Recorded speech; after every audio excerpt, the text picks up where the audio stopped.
Hi, Rachel. Hi, Marcela. I'm so glad to be back this week. Today is the last day of May, Yes, and it was an amazing month. it was. Summer is here. It's time to dive in. And I'm sure parents everywhere are thinking, okay, how do I handle the summer with these kids as a gentle parent? Maybe this is your first summer implementing gentle parenting, and you're thinking, how do I keep my cool in this summer heat, right? How do I keep my cool when my kids are home more? What do I do with them? So that's what we're going to be talking about this month.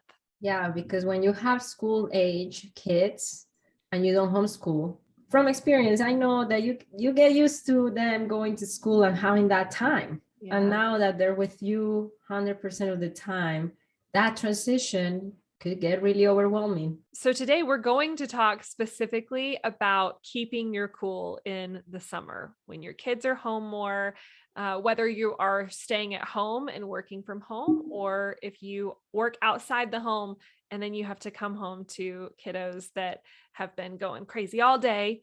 We want to talk about how to keep your cool in the summer. And you have a special thing, a I special do. gift. Yes. So we are releasing a freebie. It is called the Summer Survival Kit. And in this kit, you're going to be getting indoor and outdoor activities for children 7 and under. And then I'm going to have some transition scripts for you and also some vacation tips. If you are someone who has children who are older, you're going to still be able to use some of these activity examples, even the transition scripts and the vacation tips as well. What those are scripts to prepare children to go places and to leave places, because as parents, that's usually when we see the most meltdowns, is when children are not ready to leave the house and you don't know what to say to prepare them.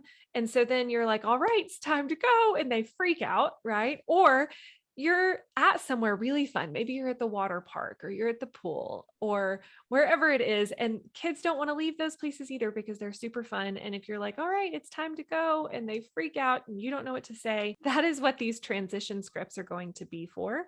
And then I'm also going to be providing some vacation tips because, my goodness, if you've ever been on a vacation with children, you know that getting out of routine typically will throw things off for kids, and there's more meltdowns, more tantrums. Right. So yeah, we want to give you some tips on how to handle that. You're gonna need your survival kit too. Yeah, you're We're going going, on vacation this yeah, we're month. going to Disney in a few weeks. Yes, that's amazing.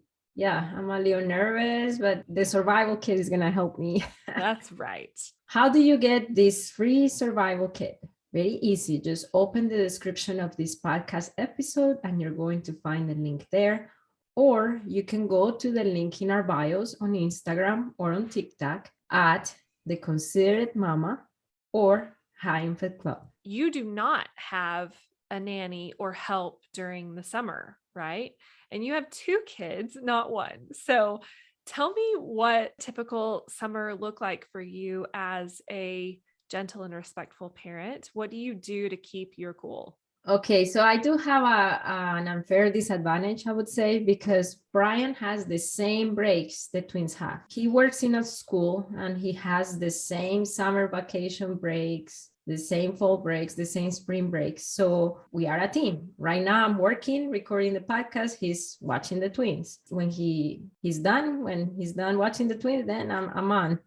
So we switch back and forth. But what would I do if I didn't have that? Let's just say I'm a stay-at-home mom or a work-at-home mom, and my spouse worked outside the house. That would be a little bit trickier. I think it could still be doable if we work on our expectations, because this is the thing. When children are in school, we have a very tight routine and we know what happens at every second of the day. They have it too. It's a good thing that children keep somewhat their routine. However, if we make ourselves to be that tight on the schedule and keep the expectation really high, we're going to burn ourselves out. Yeah. So I would work on my expectations and then thinking, okay, I know the kids go to sleep at 7:30 every day during the school night.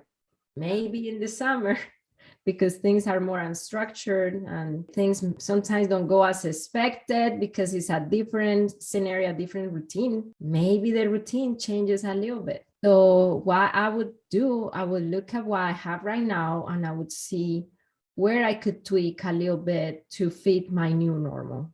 Because that's what I feel. When the summer comes, we have to adjust to a new normal.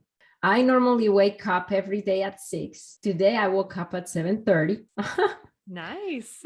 Getting to sleep in a little. I slept in a little bit more, but then that meant that I didn't work out. You just have to adjust your timing. And you know what? What would you do if, for example, if you worked in a place that required your whole attention? For example, a follower, she contacted me a few months ago and she said, it's really tough because I work on customer service from home and I have to be on. I have to answer all the calls and I have to follow a protocol. And then the kids that are still running around her. What would you do in that case? I think that I would have to get them entertained. And, if that meant more screen time, I would give myself grace for that moment, especially, and try to have activities that I knew could keep them occupied for a while. So in that scenario, what I would do, and I've done before, I remember back in the day when I was doing one-on-one coaching sessions. Now I don't do them anymore. There was many times that I was watching the twins and then I would tell them and they were like, okay, yes, sure. They could play, they could play in the background. So if you could communicate that with your customer or with your team or whoever you're working with, that may give you a relief when they tell you, okay, it's fine. Like your kids could be on the background. Your kids could be next to you. Now, if they say no, for example, let's just say you're a newscaster.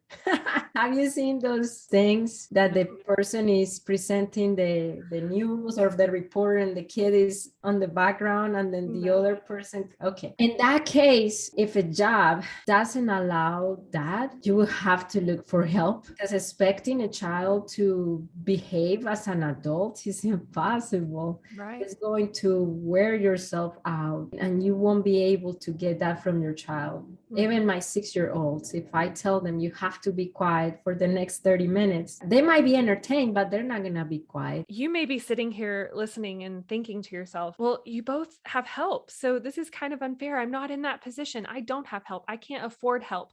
I don't know what to do. I don't know how to keep my cool in these moments. That's one of the reasons that I created the freebie for you guys, because children love to play. They need activities throughout the day. And if you are a parent who can't afford help, and let's say that you are not working, but you're just like, I don't know how to fill our days. I don't know what to do. This is one of the reasons why I created the list of indoor and outdoor activities based on age. And there's a lot of really fun activities in there that I have already done with Peyton or that I am excited to do with her this year. There was a couple of weeks last summer where our nanny was gone. And mind you, I have run multiple businesses from home. Last summer, I was running 2 businesses. Now I'm focusing on just parenting. So that's the reason that I have help. I do have a job that I'm working from home, and I'm thankful that we are in a position that we can afford the help. But last summer, those 2 weeks, our nanny was gone. And if you've ever had a private nanny, you don't have a backup and it's really hard to find people that you trust with your children, right? And so those 2 weeks were really challenging for me. But one of the primary things that I did was give myself grace to lay down the things that are my typical quote unquote responsibilities as a wife, even as a mom, and to let it be a true summer break. And I remembered back to my favorite memories with my mom and my siblings. And it was that we were at the pool pretty much every day. We would meet a group of my mom's friends and they all had kids. All of us were around the same ages. We would have so much fun playing together, and the moms would have such a great time hanging out together at the pool. And so I want to encourage you, if you're listening to this, to go and make mom friends. Even if you feel, I'm thinking Marcela is an introvert, so she's probably thinking, I don't know about that. I'm an extrovert, so that comes a little easier for me, but I really do believe that taking care of children really does take a village. That's right, because I remember when the twins were younger, when they were not in school, I had a neighbor friend. I'm not of many friends because I'm an introvert, but I did have two neighbor friends, and they had children my twins' age, and we would swap kids.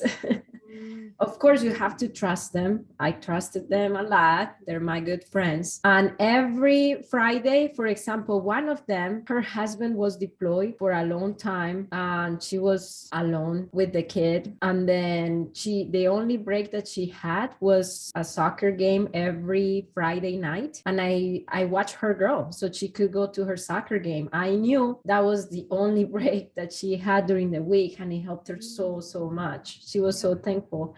And you may think like, oh, but if they have kids, they're already busy. And you know what? For me, it was the same amount of work watching the twins than watching three, right? The same thing I did for the twins, give them dinner, get their pajamas on, I did for the little girl. It was an extra work for me. And it helped her so much. And then in exchange, when I needed the time, she watched the twins. It helped so much, considering that all my family is in Colombia, all her family is in New York, and her husband was deployed at the time. I feel like moms often feel guilty too for needing the break. I know I do. I have felt that whenever I'm at my wit's end, like, okay, I need a minute. And again, I just want to encourage our listeners to give yourselves permission to take the much needed break to like refill your cup, because that's really what this is about. We as moms tend to pour and pour and pour and pour and pour and take care of everybody else's needs and desires. And we forget or often neglect ourselves in the process. And so what are some ways that you can take time to fill your cup back up? Can you schedule rest during the day? If your kids are still napping, that's such a beautiful time. Yeah, scheduling a break is so vital. One of the things that I put in the summer survival kit was to build a fort for your kids out of chairs, blankets, pillows, you name it, put it in there. If you have enough chairs and boxes and who knows, I mean, just build it anywhere, but make little individual rooms for each of the kids and tell them that you're going to have a quiet time in the fort. And they can stay in their little rooms, or they can, give them like a role play option to be secret spies that have to stay super quiet for a certain period of time or something along those lines. And at least you would give yourself a few minutes. It kind of depends on the age of your children. Like my 3.5-year-old would stay quiet for about 0.2 seconds, and that's about it. I know that if they have a big physical release, they will not get into so much sibling conflict afterwards, because a lot of sibling conflict, believe it or not, is the need for fun. So what is the need for fun? That they want to release energy, they want to release all that energy that they have in the inside, and they don't know how to do it, pro-socially. They start fighting each other, right? Hitting each other. That's called excitement aggression, or that's how I call it. So what I like to do, for example, I'm getting ready for a Zoom call or whatnot. If they haven't had that big physical release, I'm like, okay, what can I do to help you have that physical release, or you're a little chilled out for the time that I need you to be a little more chilled out. So we go to the park and we have that physical release. Sometimes we play YouTube videos for kids. They have a few YouTube channels that they like, workout routines for kids, and it helps them. Yeah. They're tired. They're like, okay, I want to rest. And then I come for my Zoom call, and it's easier than if I didn't do that. Well, if you got something out of this podcast episode, we would love for you to leave a review below and tell other people who are potentially thinking about listening to this podcast what it has done for you. Also, if you are a customer of High Impact Club anywhere, if you've purchased any of our products, you can become a member of our private Facebook group, the HIC Cycle Breaker group. It is a wonderful community filled with hundreds of members who are just like you. They're right in the same boat in their parenting journeys, and they often encourage one another in that group, and it's amazing. We love that. If you don't already, follow Marcela and I on TikTok and Instagram at High Impact Club for Marcela and at The Considerate Mama for myself. And next week, we're going to be talking about peaceful playtime. Yes, we need that. I need that over here. How do you do that? Specifically with siblings, teaching them to be able to play independently is absolutely amazing. And Marcella is going to be giving us something special for that. So be sure to tune in next week. And remember, it only takes understanding to break your cycle. We'll see you next week.